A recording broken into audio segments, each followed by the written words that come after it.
حکام نے ریاست متحدہ کے مشرقی ساحل پر برفانی طوفان کی وجہ سے جمعہ اور ہفتے کے آخر میں 5000 سے زیادہ پروازیں منسوخ کر دی ہے۔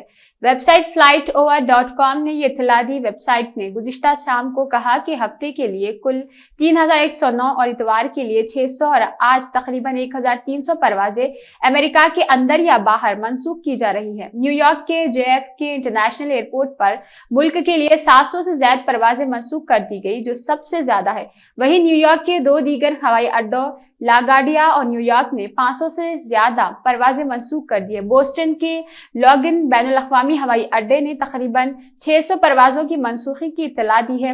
کینن نامی سرمائی موسم میں برفانی طوفان کی مشرقی ساحل کے کچھ حصوں سے شدید برفباری اور تیز ہواؤں کے ٹکرانے کی توقع ہے۔ مقامی میڈیا نے اطلاع دی ہے کہ new York city metropolitan area سمیت مشرقی ساحل کے کچھ علاقوں میں 6 انچ تک برف پڑ سکتی ہے۔